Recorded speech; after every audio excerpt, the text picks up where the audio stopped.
Hello students, welcome back. So in today's video we are going to start the internal structure of the anther. और हम लोग क्या पढ़ रहे हैं chapter number 2 which is reproduction in flowering plants. So हम लोग flower का स्ट्रक्चर देख चुके थे okay in the previous video.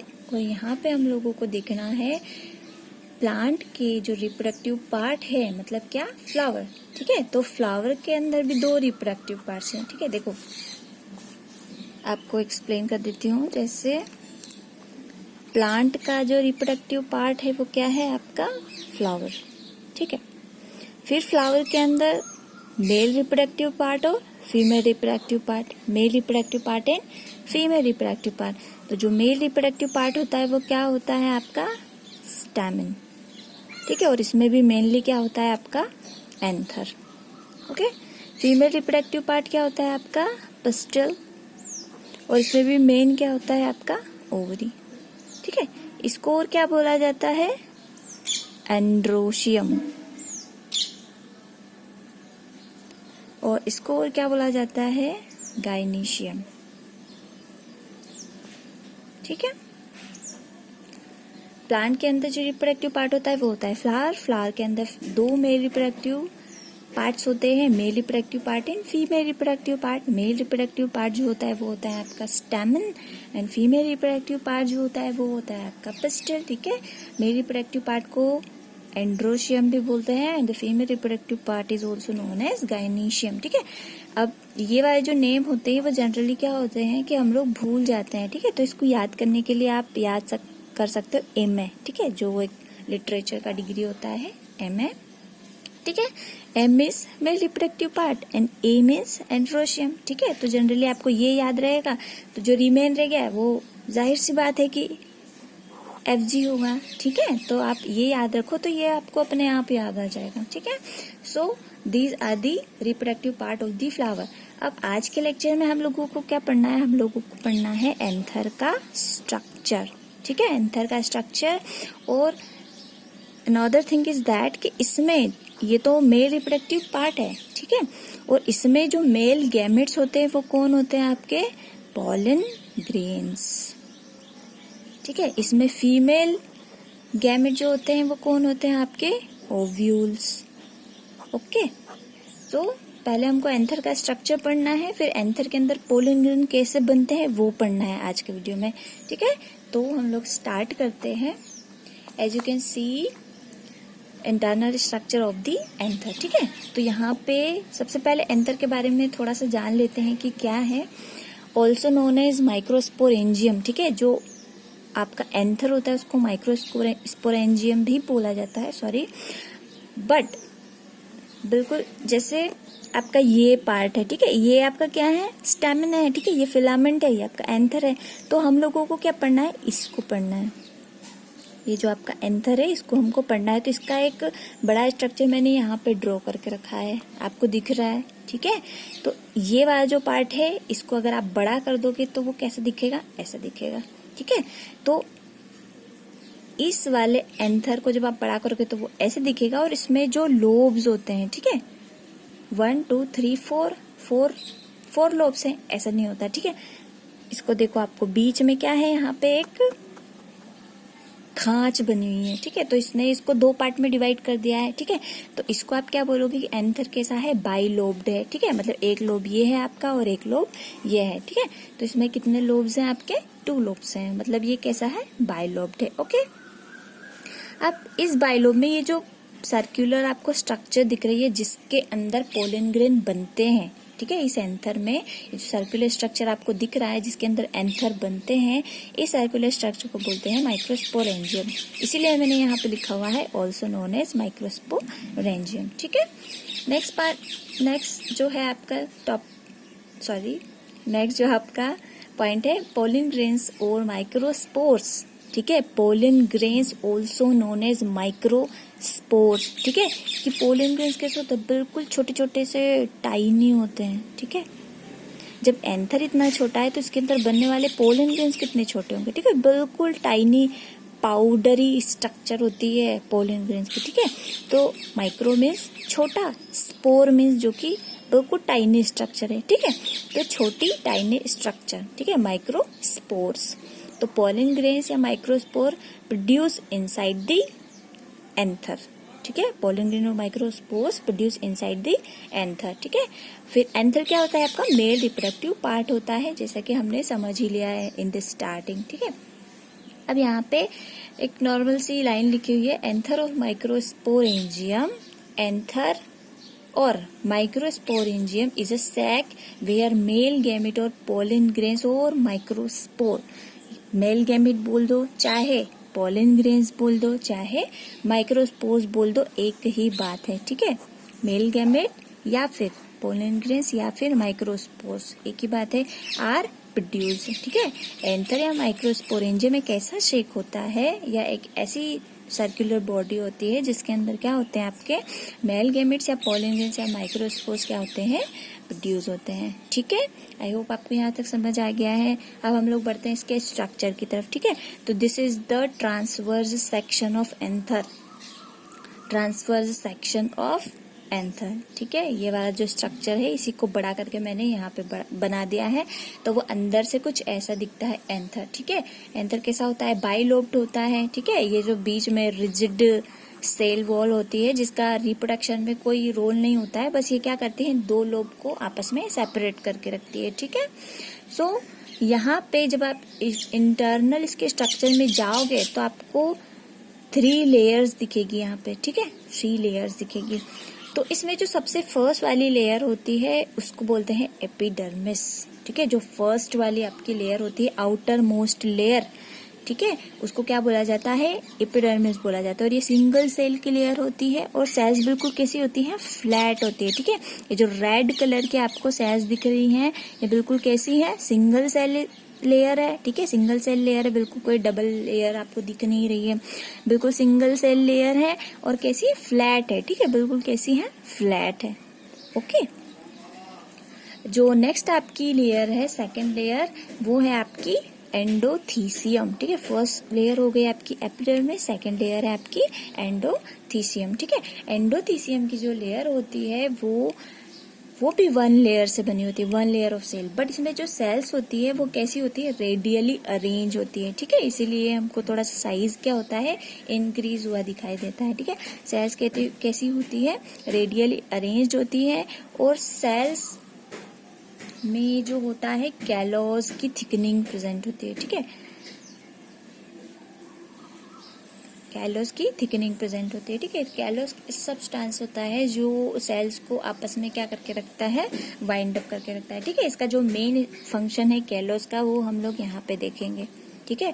तो ये आपकी जो सेल्स होती हैं वो second layer of anther wall होती है और इसको बोलते हैं एंडोथीसियम, ठीक है। और ये जो होती है फर्स्ट लेयर होती है जो कि रेडियली अरेंज्ड होती है, ओके।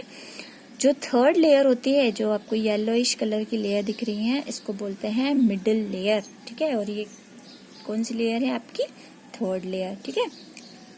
ये जो आपका मिडिल लेयर है ये 3 to 4 लेयर्स ऑफ सेल्स की बनी होती है, ठीक है। 3 to 4 लेयर्स ऑफ सेल, और कौन सी सेल? पैरेन्काइमेटस सेल, ठीक है। डिफरेंट टाइप्स की सेल्स होती हैं, तो वो भी मैं आपको एक लेक्चर में अलग से समझा दूंगी कि कितने टाइप की सेल्स होती हैं और कौन सी सेल को क्या बोलते हैं और उसका क्या फंक्शन होता है, ठीक है। सो ये वाली जो मिडिल लेयर होती है, ठीक है, ये हमारी थर्ड लेयर है और ये 3 to 4 लेयर से मिलकर बनी होती है। और कौन सी सेल्स? पैरेन्काइमेटस सेल, जो कि कैसी होती है? लूजली अरेंज्ड होती है, ठीक है। ये वाले बिल्कुल कॉम्पैक्टली अरेंज्ड होती है, बिल्कुल कसी हुई एकदम, और ये वाली जो होती है वो लूजली अरेंज्ड होती है, ठीक है। तो ये आपकी फर्स्ट, सेकेंड और थर्ड लेयर होती है। तो ये जो आपकी फर्स्ट, सेकेंड और थर्ड लेयर होती है ये जो हेल्प करती है एंथर को डेहिसेंस में हेल्प करती है। डेहिसेंस का मतलब होता है कि ब्लास्ट, ठीक है। जैसे आपके क्रैकर्स कैसे बर्न होते हैं और ब्लास्ट हो जाते हैं, ठीक है। तो जब ये एंथर जब मैच्योर हो जाता है ये, तो ये भी क्या हो जाता है? ब्लास्ट हो जाता है, तभी तो पोलन ग्रेन इसके अंदर से बाहर निकलेंगे, ठीक है। तो ये जो 3 लेयर्स होती है ये इसको डेहिसेंस में हेल्प करती है, ठीक है। यहाँ पर ये वाली लेयर, ये वाला जो आपको इन्वेजिनेट हुआ पार्ट दिख रहा है, यहाँ पे ये वाली लेयर प्रेजेंट नहीं होते, बिल्कुल इनएक्टिव होते हैं, ठीक है। और ये बिल्कुल डेलिकेट पार्ट होता है, यहाँ का, ठीक है। बिकॉज जब आपका एंथर मैच्योर हो जाएगा तो ये वाली जो लेयर है सारी, ठीक है, epidermis, endothecium and middle layer, ये क्या हो जाएगी, फाइब्रस हो जाएगी, और फाइब्रस होने के बाद रिजिड हो जाएगी। रिजिड मतलब बिल्कुल हार्ड, ठीक है। फाइब्रस होने के बाद बिल्कुल रिजिड हो जाएगी। अब रिजिड हो जाएगी तो ब्लास्ट होना थोड़ा सा मुश्किल है, ठीक है। तो ये जो पॉइंट आपको दिख रहा है, ये यहाँ से क्या हो जाएगी, ओपन हो जाएगी, ठीक है। यहाँ से ओपन हो जाएगी तो ये सारे जो आपके यहाँ पे बनने वाले जो पोलन ग्रेन्स है वो बिल्कुल बाहर सराउंडिंग में फ्री हो जाएंगे, ठीक है। तो हो गई हमारी 3 लेयर्स हो गए। This is the epidermis, second one is endothecium and third one is middle layer, ठीक है। उसके बाद जो फोर्थ इनर मोस्ट लेयर होती है, ठीक है, ये तो आउटर लेयर्स हो गई 3, ठीक है। अब जो इनर मोस्ट लेयर होती है, ठीक है, इनर मोस्ट लेयर जो होती है ये आपको दिख रही है, इसको बोलते हैं टैपिटम, ठीक है। टैपिटम जो पिरामिड लाइक सेल्स आपको दिख रही है, या इधर देख लो, ठीक है। ये इस तरह की जो पिरामिड लाइक सेल्स होती हैं, ये एक लेयर का फॉर्मेशन करती है, जिस लेयर को हम क्या बोलते हैं, फोर्थ इनर मोस्ट लेयर या फिर टैपिटम, ठीक है, या फिर क्या बोलते हैं हम, लिखा ही नहीं है मैंने, चलो ये है, ठीक है। इसको क्या बोलते हैं हम, टैपिटम लेयर, ठीक है। ये फोर्थ आउटर मोस्ट लेयर होती है। इसके अंदर जो सेल्स होती है वो कैसी होती है, पिरामिड शेप होती है, और इसके अंदर मल्टी न्यूक्लियस प्रेजेंट्स होते हैं, ठीक है। ये मल्टी न्यूक्लियस होती है, मतलब इसके अंदर एक न्यूक्लियस प्रेजेंट नहीं होता, इसके अंदर काफी सारे न्यूक्लियस प्रेजेंट होते हैं, ठीक है। और जो साइटोप्लाज्म होता है वो कैसा होता है, एकदम थिक, ठीक है। नॉर्मल जो सेल्स में साइटोप्लाज्म होता है वो कैसा होता है, ज्यादा विस्कस नहीं होता, पर इसके अंदर जो साइटोप्लाज्म होता है वो कैसा होता है, थोड़ा सा थिक होता है, ठीक है। तो इस एंथर में, ठीक है, ये सारी जो लेयर्स है वो डेहिसेंस में हेल्प करेगी, मतलब इसको ब्लास्ट होने में हेल्प करेगी, जिससे कि पोलन ग्रेन्स आपके फ्री हो जाएंगे।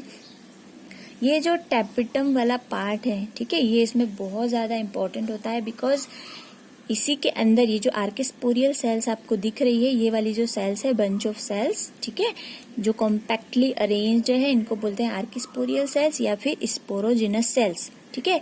यही सेल्स आगे जाके क्या करेगी, माइक्रोस्पोर मदर सेल में कन्वर्ट हो जाएगी, और ये माइक्रोस्पोर मदर सेल जब फर्दर मियोटिक डिवीजन करेगी और किसको फॉर्म करेगी, आपके पोलन ग्रेन्स को फॉर्म करेगी, ठीक है। जो ये वाली डेहिसेंस में हेल्प करेगी, जो आपकी टैपिटम लेयर है, ठीक है, ये मल्टी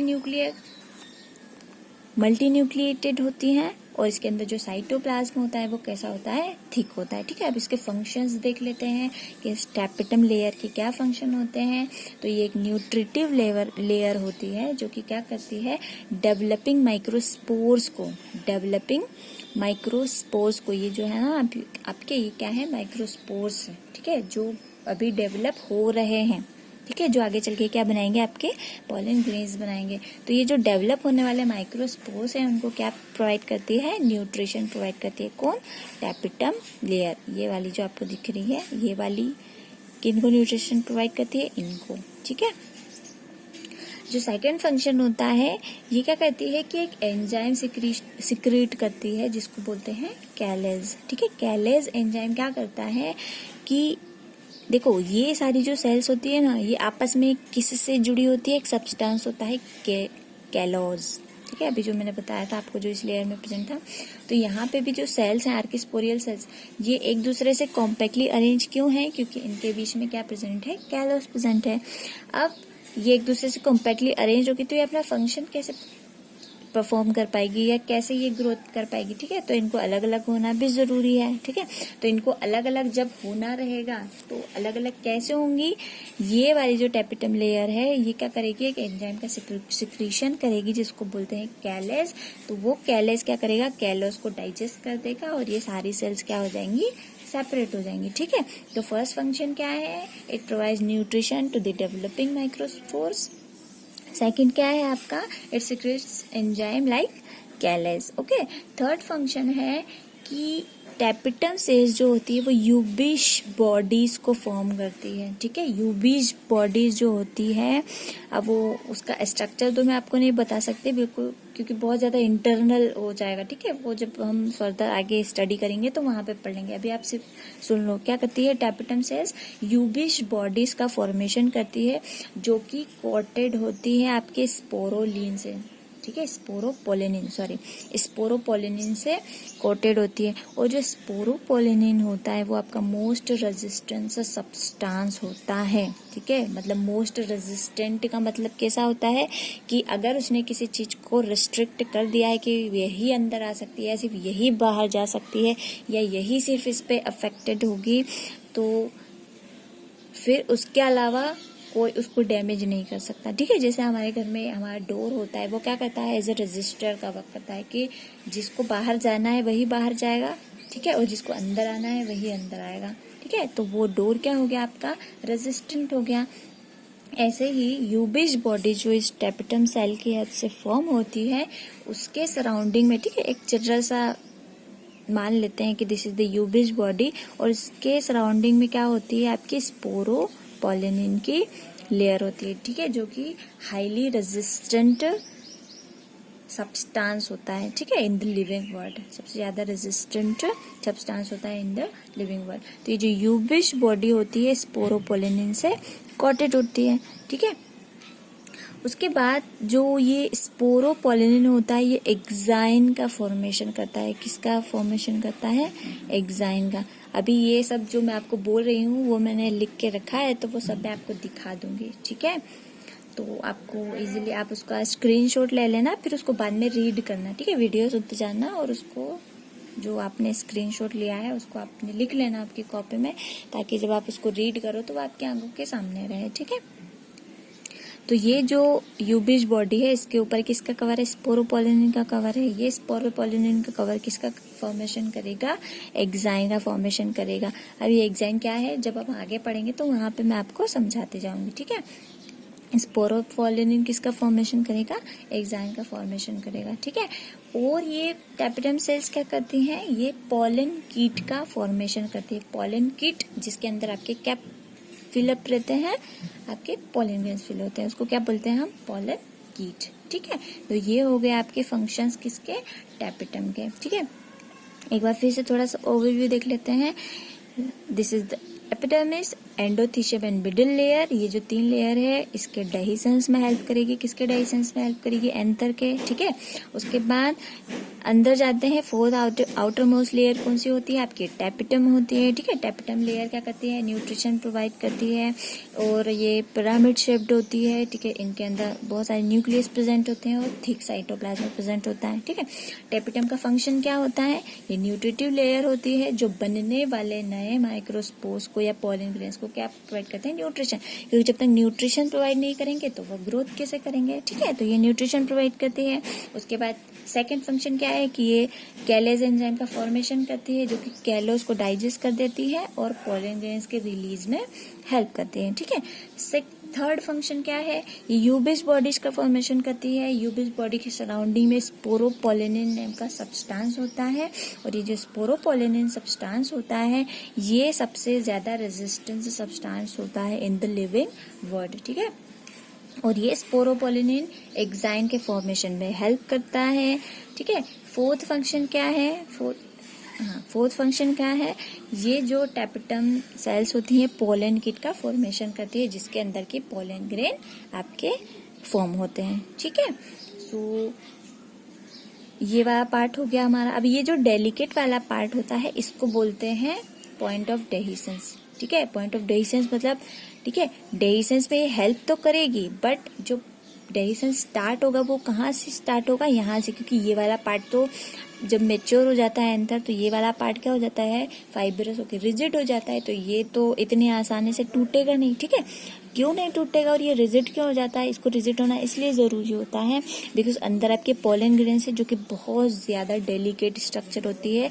अगर आप इसको फिंगर में लेके क्रश कर दोगे तो ये बिल्कुल डिस्ट्रॉय हो जाएंगे, ठीक है। तो ये जो रिजिड वॉल्स होती हैं ये क्या करते हैं, पोलन ग्रेन्स को प्रोटेक्ट करते हैं, ठीक है। अब ये वाला जो पार्ट होता है ये क्या करता है, ब्लास्ट होता है, ठीक है, ये ब्लास्ट होता है। तो यहाँ पे जो बनने वाले पोलन ग्रेन्स होते हैं वो क्या हो जाते हैं, एटमॉस्फेयर में रिलीज हो जाते हैं। ओके, अब ये सारे जो कथा मैंने आपको गाई है वो आप यहाँ पे देख लो, ठीक है। ये देखो इधर पे फर्स्ट लेयर आपको दिख जाएगी, first layer of anther wall, ठीक है, यहाँ पे लिखी हुई है। इधर पे आ जाएगी आपकी सेकंड लेयर,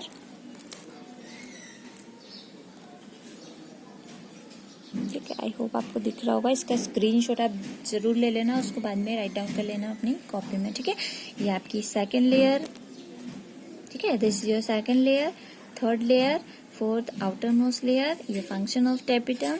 उसके बाद जो टाइप्स होते हैं टेपिटम के, ठीक है, 2 टाइप की टेपिटम सीरीज होती हैं, ग्लैंडुलर और अमीबॉइड। अभी ये मैंने बहुत ज्यादा एक्सप्लेन नहीं किया है क्योंकि बहुत ज्यादा डीप में हो जाता है, ठीक है, उसको डीप में एक्सप्लेन करने की कोई जरूरत नहीं है। अभी आप सिर्फ उसके टाइप याद रखो। जो टेपिटम होती है 2 टाइप की होती है, ग्लैंडुलर एंड अमीबॉइड, ठीक है। ये हो गया आपका एंथर का इंटरनल स्ट्रक्चर। अब इस एंथर के अंदर, ठीक है, यहाँ पे जो आपके माइक्रोस्पोर बनेंगे, ठीक है, वो कैसे बनेंगे वो अब मैं आपको नेक्स्ट इसमें समझा देती हूँ, ठीक है। जो एंथर के पोलन ग्रेन्स के बनने की जो प्रोसेस होती है, this is known as microsporogenesis, ठीक है, माइक्रोस्पोरोजेनेसिस, ठीक है। माइक्रो मतलब छोटा, सूक्ष्म, ठीक है, टाइनी। स्पोर मतलब जो कि आपके ये टाइनी पार्टिकल्स होते हैं, ठीक है, पार्टिकल जो कि कैसे हैं, बिल्कुल छोटे छोटे पार्टिकल्स। जिनेसिस का मतलब होता है उत्पन्न होना या फॉर्म होना, ठीक है। तो छोटे पार्टिकल्स का उत्पन्न होना या छोटे पार्टिकल्स का फॉर्म होना, माइक्रोस्पोरोजेनेसिस। और वो छोटे पार्टिकल कौन है आपके, पोलन ग्रेन्स, ठीक है, जो कि क्या है, मेल गैमेट है, ठीक है।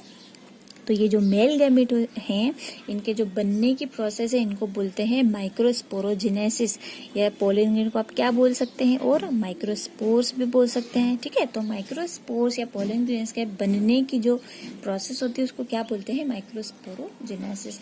यहाँ पर डेफिनेशन लिखा हुआ है, it is the process of formation of microspores और pollen grains, this is known as microsporogenesis, ठीक है। अब ये क्या था आपका एंथर, ठीक है। एंथर के अंदर क्या थी आपकी, ये जो पोलन सैक है इसको क्या बोलते हैं, पोलन सैक बोलते हैं, या फिर इसको क्या बोलते हैं, माइक्रोस्पोरेंजियम बोलते हैं, ठीक है। इसके अंदर ये जो आर्किस्पोरियल सेल्स हैं, ठीक है, आर्किस्पोरियल सेल्स, ठीक है, जब ये मैच्योर हो जाती है तो इनको क्या बोलते हैं, इनको बोलते हैं माइक्रोस्पोर मदर सेल, ठीक है। क्योंकि वो सेल जो पोलन ग्रेन को फॉर्म करेगी, वो सेल्स क्या होंगी, मदर सेल। जैसे जो हमको फॉर्म करती है वो कौन होती है, हमारी मदर होती है, ठीक है। तो जो पोलन ग्रेन को फॉर्म करेगी वो क्या होगी, उनकी मदर होगी, ठीक है। तो पोलन ग्रेन क्या है, माइक्रोस्पोर्स, और उनकी जो सेल है वो क्या होंगी, मदर होंगी, इसीलिए इनको क्या बोला है, माइक्रोस्पोर मदर सेल, या इसको शॉर्ट में बोलते हैं MMC, ठीक है। तो आगे मैं माइक्रोस्पोर मदर सेल पूरा नहीं बोलूंगी, मैं क्या बोलूंगी, MMC। तो आप लोग समझ जाएगा कि MMC का मतलब होता है माइक्रोस्पोर मदर